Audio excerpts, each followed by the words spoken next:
लोकसभा चुनाव को लेकर विभिन्न राजनीतिक दलों की तैयारियां तेज हो गई हैं। चुनाव आयोग की ओर से चुनावों की तारीख को लेकर जल्द ही प्रेस कॉन्फ्रेंस की जा सकती है। इधर राम मंदिर उद्घाटन के बाद उत्तर प्रदेश की 80 सीटों पर भी मुकाबला दिलचस्प हो गया। हालांकि विपक्ष के इंडिया गठबंधन से मायावती और ओवैसी ने दूरी बना रखी है।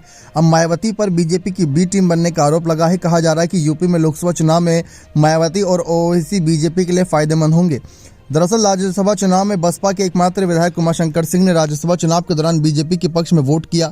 कहा जा रहा है कि इसमें मायावती की रजामंदी थी। इसके बाद इंडिया गठबंधन में शामिल कांग्रेस सपा पर मायावती पर बीजेपी की बी टीम होकर भ्रमक फैलाने का आरोप लगा रही है। दरअसल 2021 के विधानसभा चुनाव में भी मायावती ने 100 से ज्यादा मुस्लिम उम्मीदवारों को मैदान में उतारा था, जिन्होंने सपा के वोट काटने का काम किया। इससे पहले भी मायावती राष्ट्रपति और उपराष्ट्रपति चुनाव में एनडीए उम्मीदवार का समर्थन कर चुकी हैं। वहीं ओवैसी पर भी बीजेपी की बी टीम बनकर अपने उम्मीदवार उतारने का आरोप लगते रहे। हालांकि ओवैसी ने हमेशा भाजपा विरोधी रुख अपनाए रखा। कहा जा रहा है कि ओवैसी की पार्टी एआईएम यूपी के चुनाव में मुस्लिम बहुल इलाकों में अपने कैंडिडेट उतारने पर विचार कर रही है। उन्होंने ये भी बात कही कि इंडिया अलायंस वाले तो मुझे पसंद नहीं कर रहे, वह मेरे को दूर से ही गालियां देते नजर आ रही हैं। जो गालियां दे रहे हैं वह हमें स्वीकार क्यों करेंगे। और इसी के साथ साथ उन्होंने ये भी कह दिया था कि ये तो बड़े उद्योगपति और पूंजीपतियों के लिए बनाया गया एक दल है, जहां पर सभी बड़ी पार्टियां नजर आ रही हैं, बड़ी पूंजीपति पार्टियां।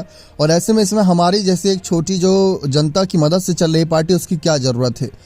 अब यहाँ पर सवाल यह आता है कि अगर जिस तरीके से ओवैसी और मायावती पर बीजेपी की बी टीम होने का आरोप लगाया जा रहा है, अगर ये इंडिया अलायंस के साथ आ जाते तो मुस्लिम और दलित वोटर्स काफ़ी मजबूत होते इंडिया अलायंस के, और ऐसे में लोकसभा चुनाव में बीजेपी को हराने में आसानी होती। या तो बीजेपी का वह खुलकर समर्थन कर दे, खुले तौर से ऐलान, क्योंकि मायावती ने एक तरफ कह रखा है कि वे किसी से गठबंधन नहीं करेंगे। ओवैसी कह रहे हैं कि वो बीजेपी की बी टीम नहीं है, बल्कि अखिलेश यादव हैं। अखिलेश ने हमेशा मुसलमानों का वोट लिया, लेकिन उनके हक में कोई काम नहीं किया। लेकिन एक सवाल ये भी था कि अगर मायावती और ओवैसी अकेले चुनाव लड़ रहे हैं तो अपने दलित और मुस्लिम वोटर्स को दोनों साथ मजबूत क्यों ना कर दें, यानी कि थर्ड फ्रंट बना ले और तीसरा मोर्चा बनता है, तो इससे इंडिया और एनडीए दोनों के लिए ही मुश्किलें रहेंगी। मुश्किलें ज़्यादा इंडिया के लिए ही रहेंगी, लेकिन एनडीए के लिए भी कई सीटों पर बहुत ज़्यादा मुश्किलें बढ़ जाएंगी, क्योंकि कई सीटों पर मुस्लिम और दलित वोटर्स ही निर्णायक भूमिका में नजर आते हैं। बने रहे चैनल के साथ। बहुत बहुत धन्यवाद।